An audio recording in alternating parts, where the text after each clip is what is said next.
busy time right now in all the operations buildings for the NFL. Cut days the last couple of days, some trades going through, teams trying to set their first roster. As we know, it's ever evolving in the National Football League. So to try to take all of the Saints news today and jam it into 15 minutes right here would be very difficult. I'm going to hit some high points. Let's start with a couple of guys who are on the way out. We'll get to one that's on the way in, one that I think is on the way back, but we'll start with a couple that are on the way out. Isaiah Foski was cut by the Saints today. That's a second-round draft choice, all-time leader in sacks in Notre Dame history, who you brought in, and it was very evident to everyone who was watching practice that he was a long way away from helping the New Orleans Saints, and he never really got any closer.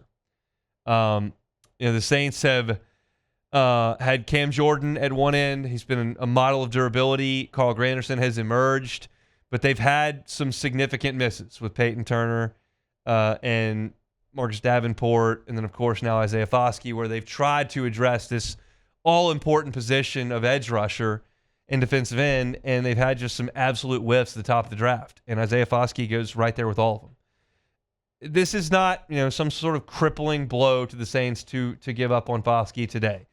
Everyone has known what Foski's situation was really for well over a year. What can't happen in the future is that guy being drafted again. You've got to hit on these early round draft choices, and Foski is just a whiff. So no sense in spending a lot of time on it.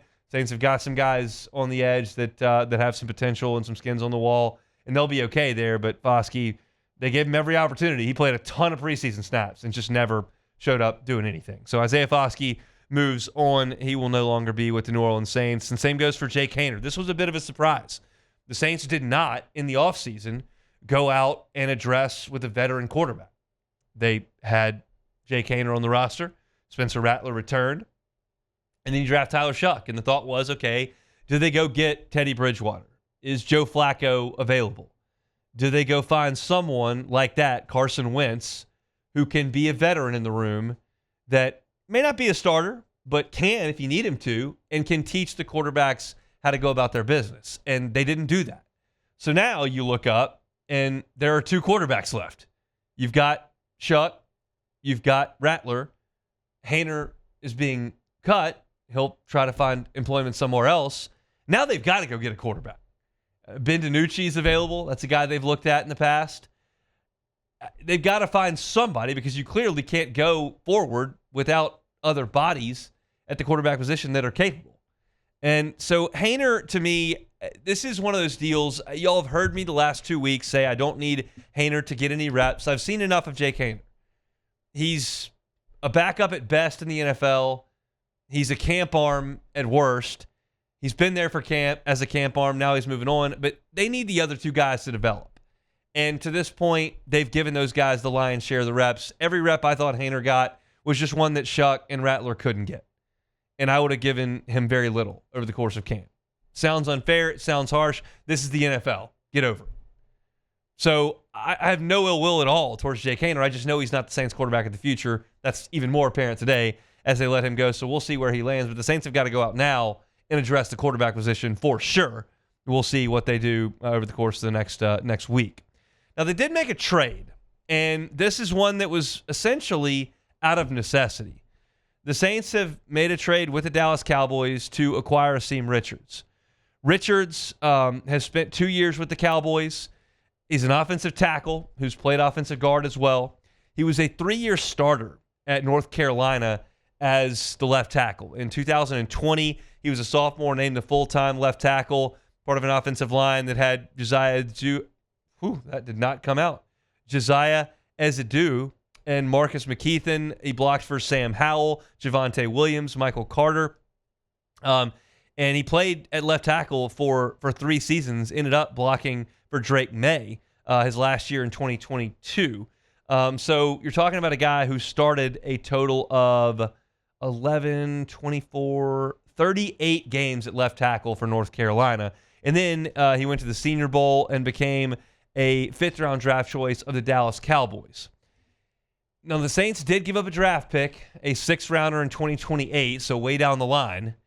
And I'm okay with it. I don't love it, but what are you going to do? You're looking up right now. Trevor Penning has missed much of camp.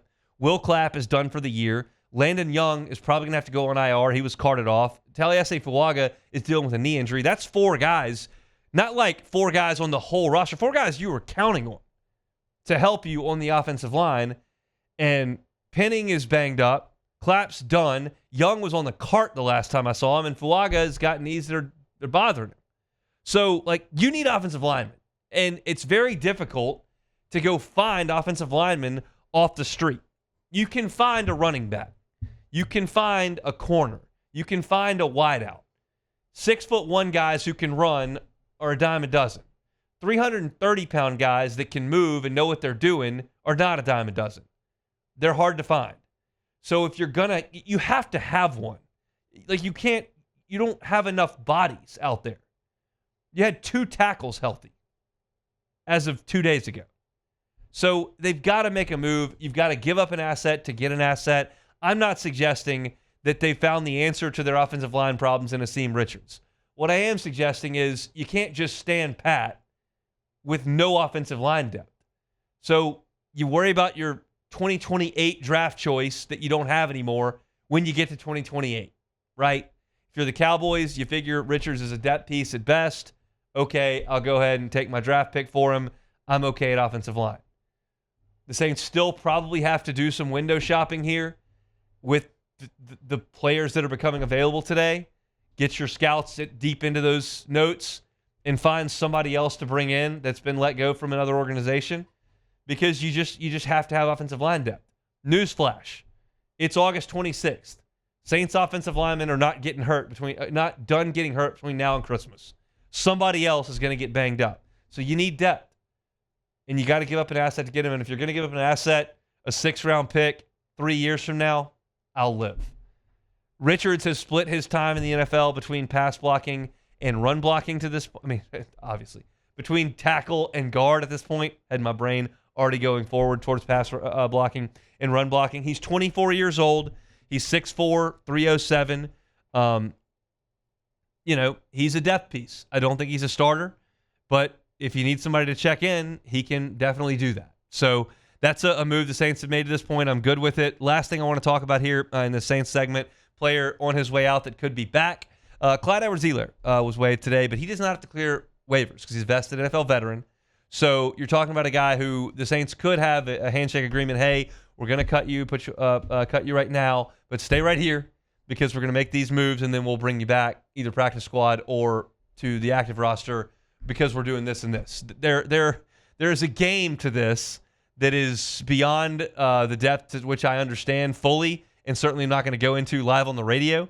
But I do understand that you make some moves here and there based on the options that players have. You understand what moves are coming in the next 24, 48 hours, and you have relationships with players, and you shoot them straight, and sometimes they are welcome back, sometimes they're not. They may have told Clyde, hey, man, great job in camp. You did a good job. We appreciate you helping us out, but these are the guys we're going to go with. If you want to look elsewhere, please do. They may have said, hey, we're going to let you go today. Stay right here. We're going to bring you back onto the practice squad, and we have plans to use you as this and this happens. I don't know what the plan is for Clyde. I thought he had a pretty good camp. The reports from practices were good. I thought he showed some things in the game, especially from a pass protection perspective, that he's certainly capable. I never thought Akers was going to make the team, and you knew that Kendre Miller had kind of surged to that top spot. But I felt like Clyde had a pretty good chance to make the team. We'll see what that chance is now that they put him on waivers. I mean, not waivers. They've cut him.